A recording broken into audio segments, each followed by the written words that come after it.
Thank you for visiting ChristopherMedia.net. Christopher Media, let's make some noise. Welcome to Beer Nuts, a weekly excursion into the world of craft beer, brought to you by MichiganBeerGuide.com. And now, here are the Beer Nuts. All right, welcome to Beer Nuts, episode 153. Tonight's episode will be Road Warriors, beers that the Beer Nuts have acquired while on travel. A lot of people traveling for the holiday Thanksgiving weekend, or in my case, for business recently, or maybe for pleasure, as I think would even be a better way to go. So we've got 3 Beer Nuts here, some of the original 3.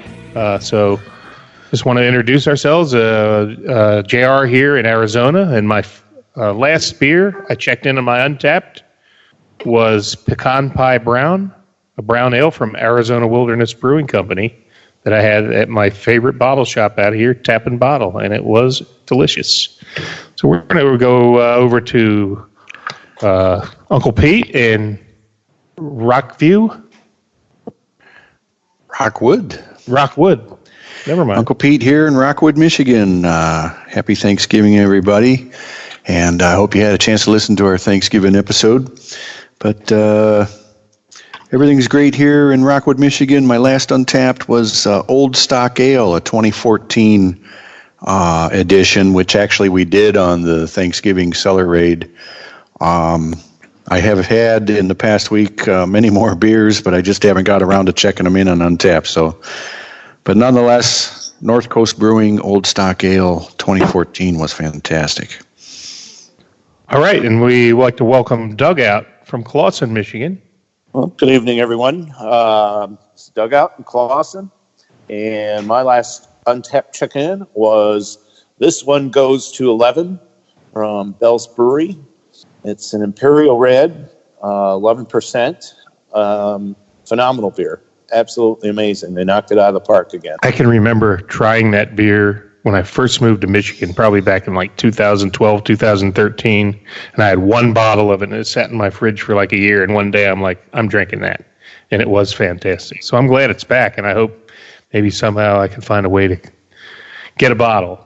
I know a few people. So, but anyway, so I was going to say Happy Thanksgiving, but Thanksgiving's over by the time this episode airs. But we're actually recording it on that big, greatest bar night of the century, the night before Thanksgiving. So we're getting ready for the holiday. But hopefully you've all enjoyed a great holiday and some great beers. So again, we just want to reiterate the mantra for the show is we're not pretentious beer snobs. We just want to introduce more good people to more good beer. So we're going to do just that and feature some beers from maybe out of our local area. So we're going to kick it over to Doug out for the first beer of the show. All right. So the first one is from Platform Beer Company out of Cleveland, and it's called Holiday Donut Cookie. And it's a holiday ale brewed with natural flavors, cookie spice donut. On the side of the can, these guys are good. I mean, they give you all the ingredients and everything. The grains are 2-row aromatic malt, rye malt, and honey malt.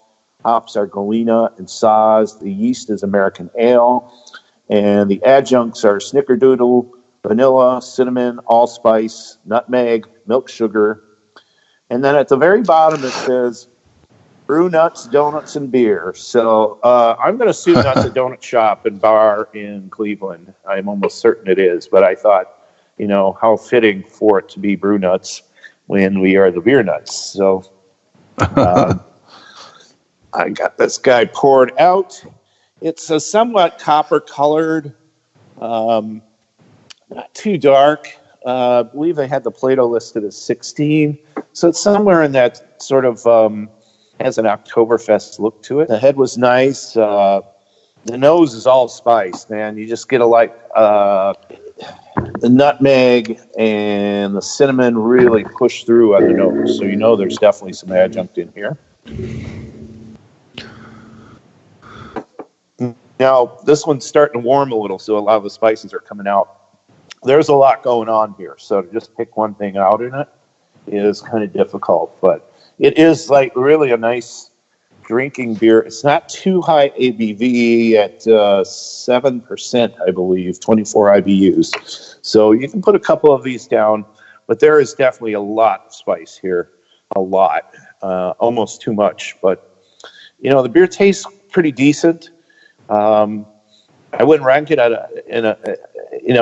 a 5 or anything out of a scale of 1 to 5. But it's definitely really well done. It's clean. It's nice looking. You definitely have to have the palate for these kinds of spices. The milk sugar is not overwhelming in it. It's not like a milkshake beer or anything like that. I think it just adds to some of the, adds to some of the sweetness that you almost need for a beer like this. But it does sort of run on the dry. It's not overly sweet. Any kind of clovish? Yeah, really strong. I mean, I don't think there's clove in it. I think there's just the spice level is really, really strong in this one. Yeah. I'm not getting much of a donut effect on it. It's more like a spice cookie, like a ginger snap, even though there's no ginger in it. But it's just sort of all that spice put in there, almost not quite pumpkin pie spice, but clove. Molasses. Yeah, sort of. You don't get that kind of overly sweetness to it, though, and it doesn't have a real heavy body to it. It's a very medium to light body beer. But I would buy it again. I mean, it's definitely a holiday beer only. I wouldn't want to drink this in the summer when it's hot out. But this could go good with some pumpkin pie, that's for sure. Sounds like a little bit maybe like a Zokovica, something similar. No, not really. No, totally different spice palette on this. More cinnamon and nutmeg than whereas Zokovica is got a lot of dark chocolate and roastiness to it, where this does not. So a little bit thinner. It's a lot thinner. Yes. Gotcha. Alrighty. Well, I know Platform. Haven't been to the brewery, but I've been to Cleveland many times and have gone into some good beer stores and picked up several of their beers. I've always enjoyed their stuff. And if I'm not mistaken, they're a recent big beer purchase brewery. I'm not sure if that was AB InBev that bought them out, but somebody bought them out. Oh, I wasn't aware of that. When were you down there, Dugout? It was right at the beginning of November. Rented a house on Lake Erie. Oh, yeah. Vermilion, Ohio. Just right on the lake. Really cool place. And so I was able to go shopping, and there was a World Market there, and they had a lot of really good local craft beers at the World Market, where not all of them carry that. Some of them are really old, and they just had a really nice beer selection in that one, and I happened to pick up a 6-pack of a few of the other ones. And the Sibling Revelry Brewery that we had visited picked up a couple beers from them as well. So made a nice haul out of the World Market, which is kind of a surprise. Oh, cool. Good stuff. Well, I know that there can be some disdain for the state of Ohio this time of year in the Mitten. Well, but, especially the game coming up here. Yeah. But you know what? I'm not from Michigan, so I get to stay out of that. That's fine. But in any event, they do crank out some great beers and meads. I know I'm a big fan of the Four Fires Meadery. I have a membership to them. So even though I'm in Arizona now, I get Toledo mead shipped to me every now and then, which is so hats off to the brewers and mead makers in Ohio. Maybe not so much to football players, but great stuff there. So thanks for sharing, Doug. So I'm going to go next, and actually Uncle Pete's going to join me on this one because he visited Tucson recently, and I was able to hook up with him. It's great to see him, and in the span of 1 week, I got to see Pete and go to a brewery and a meadery down here in Arizona. And then a couple days later, I was last week's episode recording with Steve V. So great that I got to hang out with some beer nuts because I'm way down in here in Arizona in the desert. But so without further ado, I'd like to say that I took a business trip recently to, of all places, Sioux Falls, South Dakota, area of the country I had never been to before. And of course, as any beer nut would do, I had a meeting with the distributor of a product that I'm working on, and asked them what's the best craft beer in town, and they're like, well, we happen to represent Fernson Brewing in downtown Sioux Falls. They have a tap room, and I guess the brewery's right there in Sioux Falls as well. So I made it a point that night to, on my own free time, take an Uber down to the brewery. Had a great time. Talked to the tap room manager. His name was Owen. Had a nice rap with him.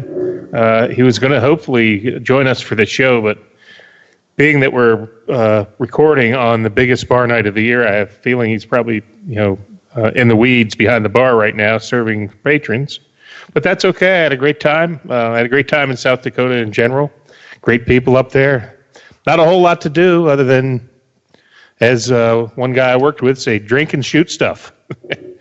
So they like their guns up there. But let's move on to this beer that I'm going to try, because when I was there, I was told if you go to the tap room, ask for Imperial Lion's Paw Lager. And apparently Lion's Paw Lager is the most popular beer in Sioux Falls, and I believe probably in the state of South Dakota. From what I was told, that's the big beer there, and every bar I went to had it on tap. But to take it one step further, they did a tap room only version called Imperial Lion's Paw Lager. Now the original, Uncle Pete has a can, and he's going to review that for us shortly. But I bought a crowler of the Imperial, which is 7.5%. The flagship is 4.5%. So anyway, I don't have any information on the Imperial other than I believe it's just a jacked up version of the regular. The regular is a 4.5% ABV with 24 IBUs, a Hallertau Middle Früh hops, Munich Pilsner, Vienna, and Caramel 35 malts. It's a year-round available. It's a staple up there. That's what everybody drinks.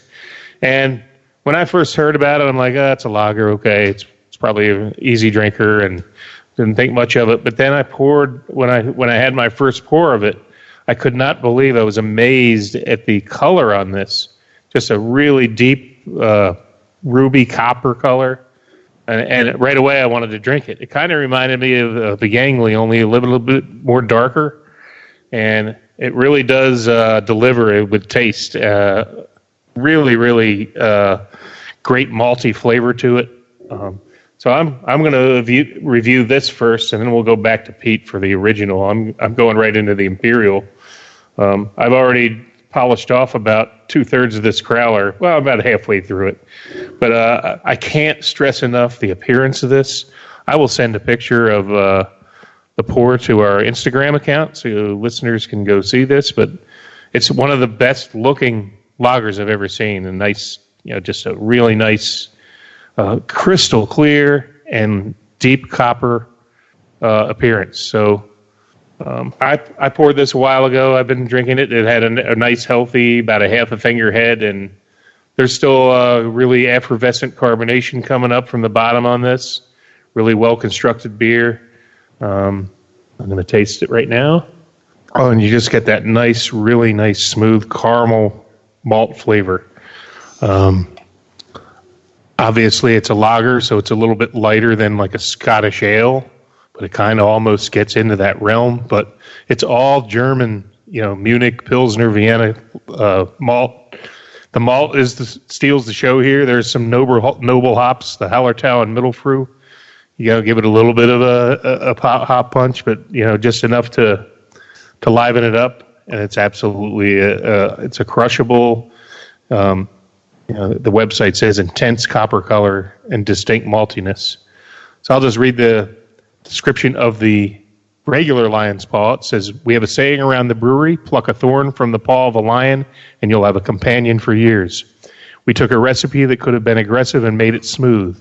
Even with its intense copper color and a distinct maltiness, you might be surprised when something that roars so loudly is tame enough to be your new sidekick lager."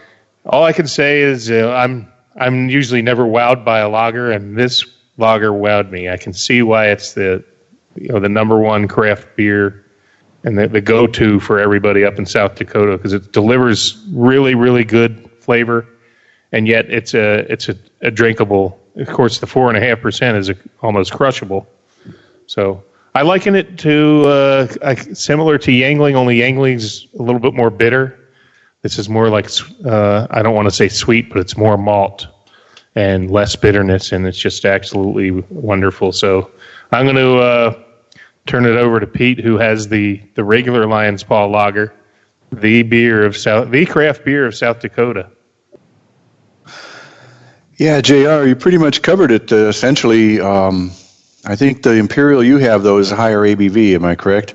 Yeah, the Imperial is 7.5%. It's the same beer. So it's just, jacked up a little bit, 3% more alcohol.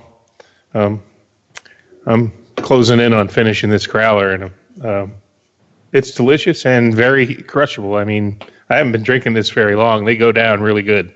So I can only imagine the 4.5% version, which I had a few pints on tap while I was there.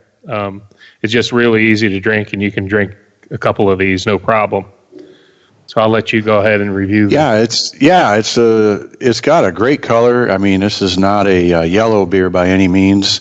Definitely got a lot darker tint to it, and the aroma is very biscuity, bready, caramely. John read already all of the description of this beer, but it's a crusher. That's true. I would, I'm a big fan of lagers more lately than in the past, just simply because I'm trying to watch my waistline and calories, but I'm really appreciating a lot of the lagers nowadays. This Fernson Lion's Paw Lager is a straight up, well done, German lager with all of the German malts in there, and It just tastes great. To me, this is a light beer. Okay, it's not watered down light beer, but compared to all the other kinds of very bitter beers or very dark and heavy beers that I like to drink, to me this is my light beer. So, well done by Fernson. And about a year ago now, I did drive through Sioux Falls, South Dakota. Actually, spent a night at a campground there. Didn't have time to reach out and look for any beers while I was there, but I bet if I did have time, I probably would have found this. And John, I think, mentioned that this is the number one volume beer up there in Sioux Falls, South Dakota. So I like it. Thanks for sharing it, JR, and would love to try that Imperial version. That sounds good too. Yeah, it really is. It's and again, like, I know you said it's kind of lighter beer. I would say I don't like the description light. I think it's just drinkable. It's very drinkable, and it's just full of flavor for a lighter style. Because it's a lager, so it's not a beer you can chew by any means. But you can put down a few of these, and it's delicious. So just want to go through a few of their other core beers before I turn it over to Dugout for the next beer. But they make a great farmhouse ale that I had at the brewery. I've got a can of Shy Giant IPA, which I'll review later in the episode. And then they got a Curio, which is a tart ale, and their Wagon Plain Porter is good. I don't see it listed on here, but I specifically remember having an excellent oatmeal stout at the tap room. Then they have some seasonable tart ales, a double berry Curio, pineapple mango Curio. So that's their Berliner / tart beers, sours. Gallivant hazy IPA. I remember having that at the brewery. So great variety here, but what put them on the map is this Lion's Paw. And if you don't get excited about lagers, you should be excited. I can't imagine many people are planning a trip anytime soon up to Sioux Falls, but beautiful area. I really enjoyed my time there. Met some great people, and had some great beers. So Fernson's where it's at when you get to that neck of the woods. ChristopherMedia.net. At Jewelers Mutual, we're a little obsessed with jewelry. Obsessed like auctioneers with talking fast. 50, we're going to fit Pop stars with auto-tune. And dentists with asking questions. So, how did he propose? After they've put their hands in your mouth. Great. Yes, we've made jewelry our obsession for over 100 years. We love it so much we named our kids Ruby, Amber, and Opal. Venti soy latte for Opal? At Jewelers Mutual, we insure jewelry and only jewelry, which is why people who are also obsessed with jewelry trust us with theirs. ChristopherMedia.net. So, all right, let's go back. Are we going to Dugout next or Uncle Pete? Who wants to go? All right, you're elected, Pete. Okay, let me finish this Fernson. All right. Well, if you need time to finish that, Doug, are you ready for your next one? Yeah, I'm ready to roll here. Okay, let's just go to Dugout. Okay, so the beer I'm reviewing is from Transient Artisan Ales. Obviously, they've been mentioned on the show quite a few times. They are in Bridgman, Michigan, over in Southwest, right close to Lake Michigan. They're in really kind of a brewery mecca area. There are several just phenomenal breweries, just all located within miles of each other. Greenbush and Arclight and these guys and Haymarket, just all really, really close to each other. So this particular one is Junie Baklava.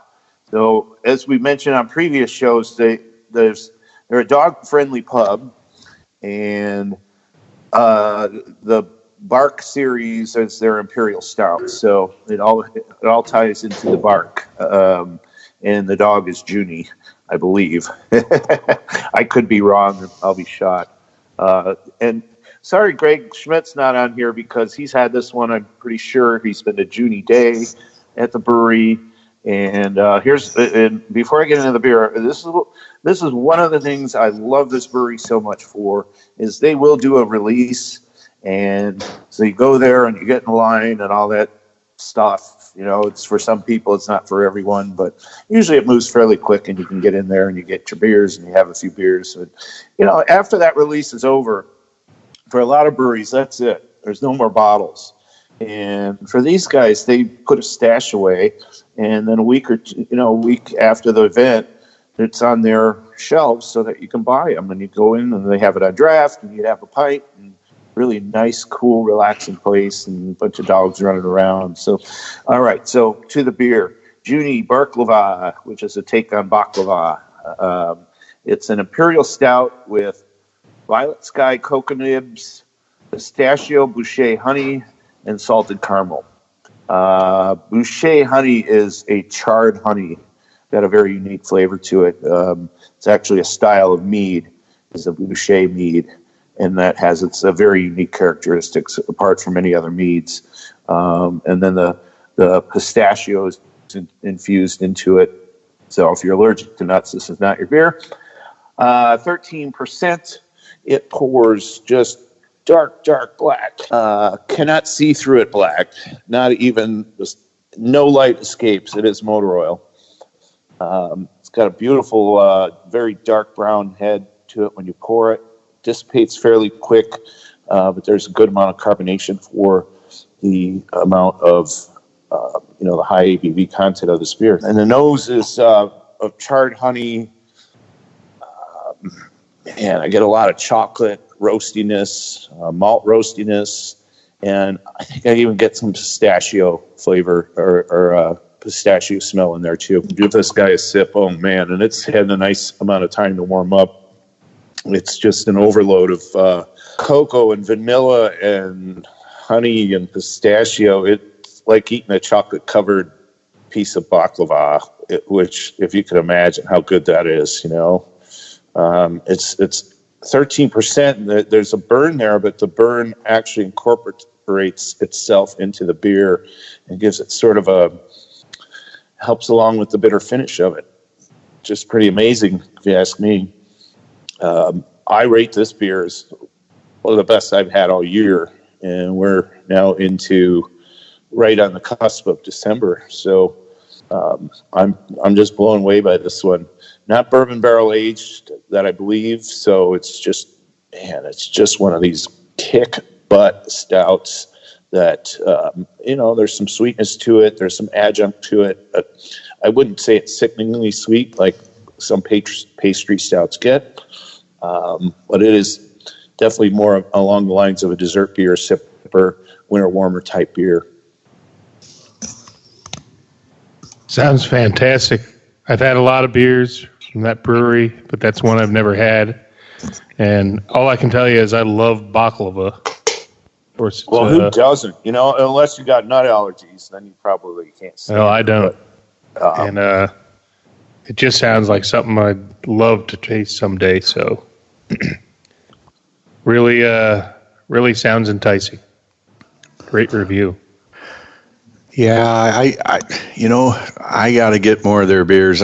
I've tried to go to that brewery a handful of times, and I just never seem to hit it during their open hours. Well, that's tricky too, because they're not open on Monday and Tuesdays, and then during the week they open later in the afternoon. And I've had that same issue myself. Now, one of the reasons I pulled this up on the Road Warriors is that I've designed my route for work on that Wednesday, the first day they're open. I've designed that so that I can have stop in there, have a few glasses of beer, and then my hotel is just another 15 minutes down the road. So I go in there at half. Yeah, all those trips I took to. And I get to actually sit in there. Otherwise, I'm always stopping there, and I'm on my way to someplace, whether I'm going home to Chicago or whether I'm still going to Michigan City, so I just routed it so that I come out of South Bend, drive right to that brewery, and that's a beautiful drive, some beautiful countryside, and there's a lot of wineries and hop farms, fruit farms, just beautiful landscape in the dunes, and I just enjoy it. And I hit it on my great day, one day I was in there and I don't think I bought but 2 4-packs, because none of it really excited me that much. And I'm sure it was all good, but it was a really hot day and I didn't want to fill my car with a bunch of sour beers and have them explode. And I still had a couple days to go, like I wasn't going right home from there. So. But yeah, fantastic place. I love those guys. Well, that's brilliant that you plan your work schedule to be able to get that. Because I actually booked a hotel near a brewery. I'll tell you about that when it comes my turn. But yeah, sometimes when you're traveling for business, if you travel a lot and you do that, chances are, and I've done this in several places. Chances are you start to see people you recognize from the last time you were there, and so you sort of get to know people, and then you make these friends in out of the way places that it's just random, but how nice is that to go have a beer with a couple of people you've met 5 or 6 times before, and but you're still on the road, Amen. And that's exactly what I did, and I planned my trip around it. And had a really nice experience, which I'll share with you later. But Thank you, Transient, man. Keep doing what you're doing. Great stuff, and I guess that's don't ever stop, man. Just keep moving forward. Every time I think I've had everything there is to have from them, they come out with something else, and it blows you away. Excellent. Well, all right, Pete. I think you're now on the clock. All righty. Well, my last road trip I took to, I flew to Tucson to see my folks and ended up, hooking up with you, JR. But as far as driving road trip, I did go see my son in Kalamazoo about a month ago. And I always love going there because, of course, the Bell's is there, but there's a number of other breweries. And one of the breweries that I've frequented, and we don't hear a lot about this brewery or, anything like that, but One Well Brewing in Kalamazoo. And I've been to their brewery a number of times, even with my family, and I'm very comfortable there with my wife and my 2 sons. You see other families there. They have food. They usually have about 15 beers or so on tap.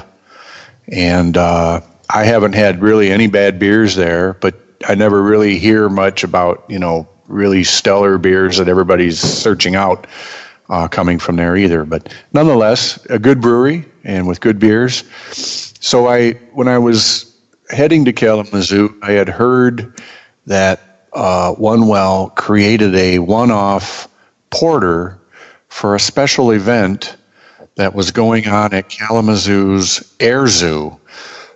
And the Air Zoo is, it's like an aerospace and science adventure museum kind of thing. Real educational, open to the public, is located in an old hangar near the airport. And they started out about 40 years ago with a few planes and a hangar, and now it's the full-blown museum. And they have, 100 or a couple hundred displays. But they do have what is called the SR-71 Blackbird, which is the United States, world record holding, highest flying, fastest flying spy plane ever built. And it was done by the Skunk Works of Lockheed. And these planes are beautiful if you've never seen one. It is a black airplane with two gigantic engines on it. The thing just looks like the Corvette of airplanes. And anyway, they called this porter the Blackbird Porter. And it was for a special event called the SR-71 Spyposium, the Blackbird Revealed at the Air Zoo in Kalamazoo.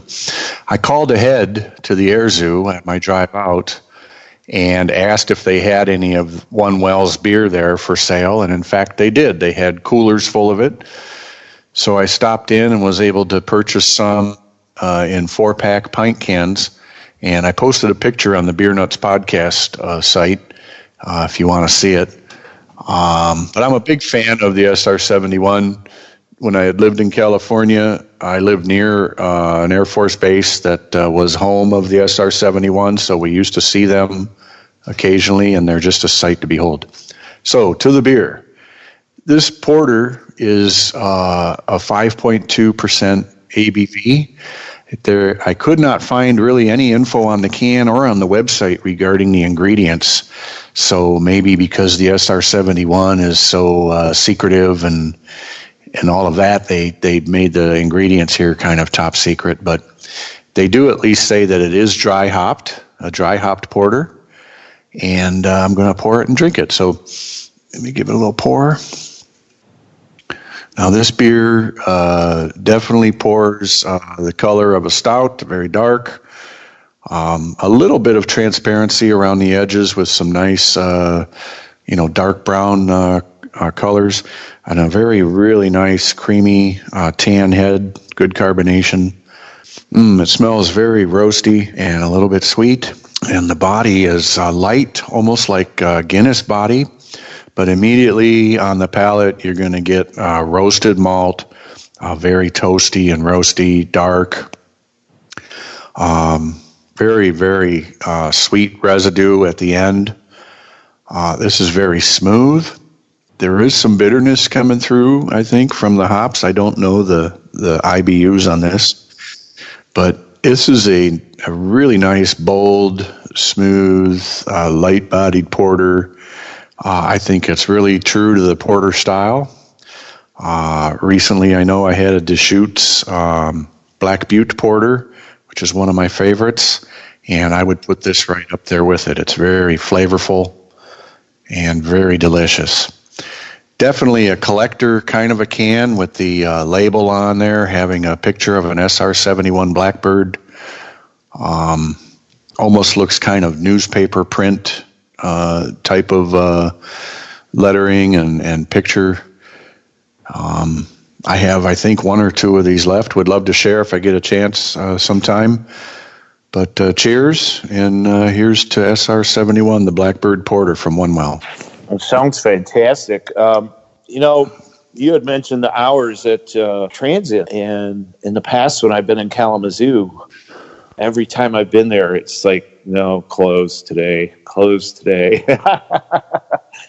Oh, One Well, you mean? Yeah, they don't open 7 days a week. You can't go there every day.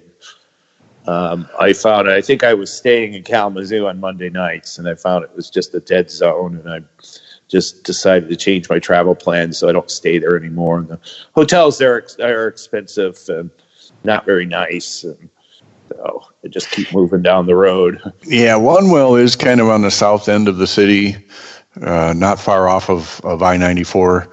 And but they do have a nice patio and a nice atmosphere inside. A lot of games. You can play games at your tables. Every time I've been there when they are open, it's been fairly, well attended. A lot of people visiting. It's not usually a destination for me, but when I heard about this beer, I called and asked if they had it at the brewery, and they said no. You have to go to the Air Zoo Museum down by the airport in order to buy it there. So that was kind of cool because they had it in the gift shop, and they also had a matching pint glass to go with it with a nice graphic of the SR-71 on the glass. So now I have that in my collection too. Nice. Yeah. Awesome stuff, man. It's fun. Yeah, it's fun doing Road Warrior stuff. You always end up finding really neat things that are unique and always a good story to share when you get home. Sure. And sometimes they're hard to save because you just look at it and go, oh, no, I'm just going to drink it. Oh, well.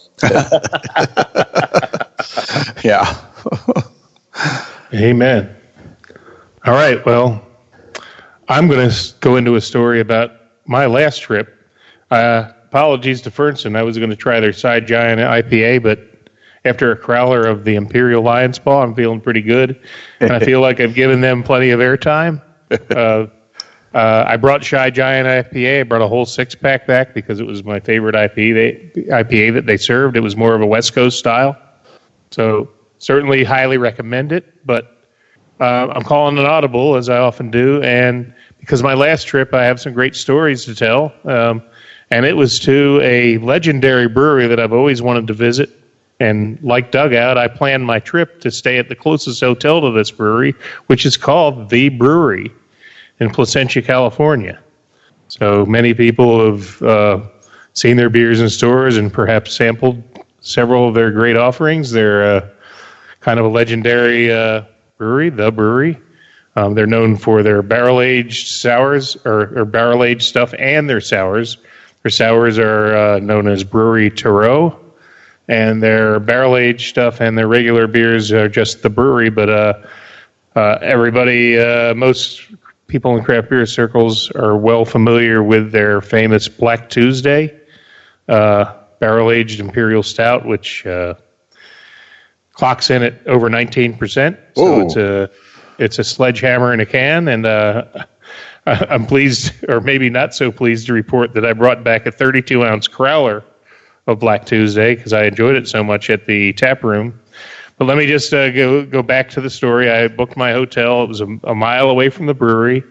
And I remember when I checked into my hotel, it was a Residence Inn, and the Residence Inn are kind of like a little apartments.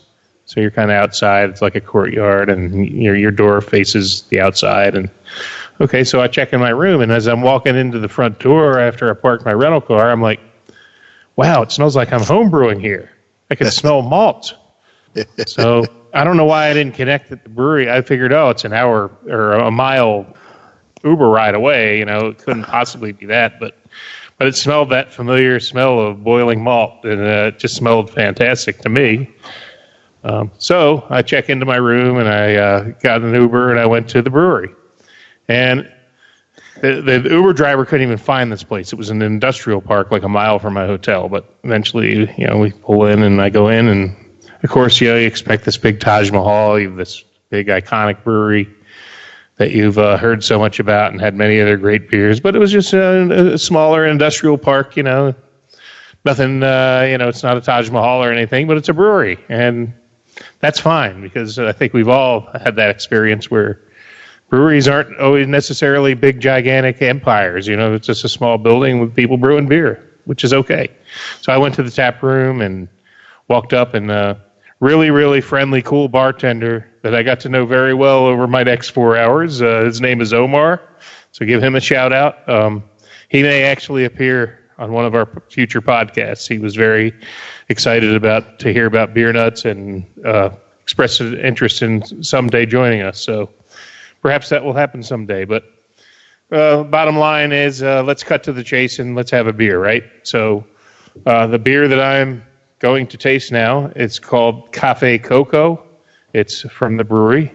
Imperial Stout with ancho chilies, coffee beans, cinnamon, milk sugar, and vanilla extract. 9.7% by volume.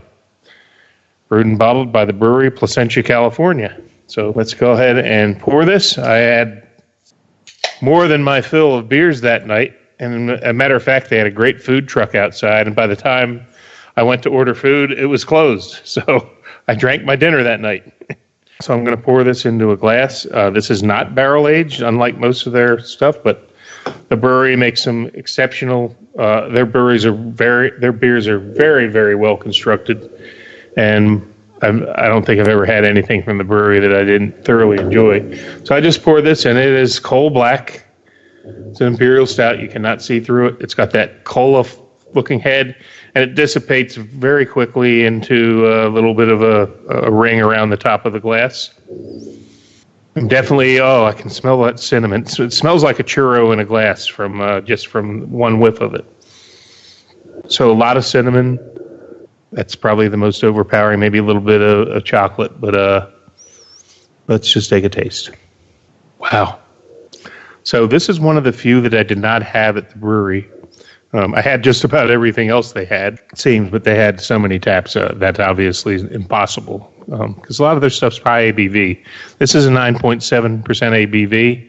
Comes in a single 16-ounce can, and $10 a can, which you would think like, whoa, that's $40 a 4-pack. Well, yeah, it is, and I guess if there's one maybe. I don't want to say a negative, but one drawback of this brewery, their beers are not cheap. But you know what? You know what you're going to get, and you know you're going to get quality. You're never going to have a drain pour from these guys. So I'm going to take another sip, and this actually does remind me of Zokovica, only Zokovica is, I believe, a little thinner than this. This is much more full-bodied, and all the flavors are more pronounced. So let's try it again. So I'm definitely tasting more coffee on the second sip, but the cinnamon is very prevalent. Not getting much vanilla. There's supposed to be vanilla in this, but I think the cinnamon just steals the show here. I guess the best way to describe this is kind of like a churro with a little bit of a chili kick at the end. The ancho chilies are there. They're not overpowering. So if you're somebody that doesn't like, it's kind of like the Zokovica where the chilies just come out at the end. A very subtle, a perfect amount of chilies, but absolutely wonderful beer, wonderfully built. Probably 3/4 full-bodied, between medium and full with shading more toward full, which is pretty common for brewery beers. You know, you're not going to get, for $10 a can, you're not going to get a thin beer. These guys put plenty of malt into their bill, and this is just, I wish I could share this with you guys. This is, I know we mentioned Zokovica, and I don't want to disrespect Stone, but this is taking it to another level. Much more full-bodied, and certainly the cinnamon really, really shines in this. I love churros. Well, you would love this. Cafe Coco. So, I'll just read a little bit off their website from this. Cafe Coco was inspired by the flavors of a Mexican coffee cake, a concept perfectly suited for a pastry stout. This bourbon barrel-aged imperial stout was brewed with ancho chilies, coffee beans, cinnamon, milk sugar, and vanilla. Semi-sweet with notes of cinnamon and coffee singing perfectly in tune with a touch of spice from the addition of ancho chilies. Big and bold, but beautifully balanced. And I would agree with that. And delicious. It is. It's like a coffee cake, a Mexican coffee cake. So great job again by the brewery. I can't tell you what a great time I had there. And I can tell you I slept very well that night. And the epilogue to that story was that brewing smell that I smelled. The next morning, I checked out of my hotel, and I'm waiting for my, I was going to my rental car to drive back to, my next appointment. And I smelled that familiar brewing smell, and I looked right in front of me, and there's the brewery. There's basically the parking lot of the hotel, a wall, and the brewery right behind. If I could have cut a door in that fence, I could have walked right to the building. So I had to make this giant loop to use the street to get there. So that was, I later looked up on like Google Maps, and I literally was sleeping probably 50 yards from the brewery. So unfortunately, that big nasty fence was in my way, and I'm in no physical condition to be climbing that fence. So I guess I'll just Uber again next time, which is probably just as well, because I know I couldn't have climbed that fence on the way home from there. So just one last story to self-reflect. I came back, and since I had nothing to eat, I ordered a pizza when I got back to my room, and they said, it'll be there in like 40 minutes. And the last thing I remember is an hour had gone by, and the Cape Pizza wasn't there, and I fell asleep in my hotel room, and I woke up the next morning, and my phone had blown up with like 3 calls at like, an hour and a half after I ordered the pizza. It finally got there, and I was dead to the world in my hotel room and never got the pizza. Didn't even check my credit card account to see if they charged it. They probably did, but that's all right. I drank my dinner that night, and that's the story. I'm sticking to it. Wow. Awesome. But the one highlight I will share, Omar was really, really cool and gave me his card. He says, join our preservation society. And that's where the story has to end, because we had a technical difficulty and we didn't get the end of the show. Kind of a theme this week here at Christopher Media.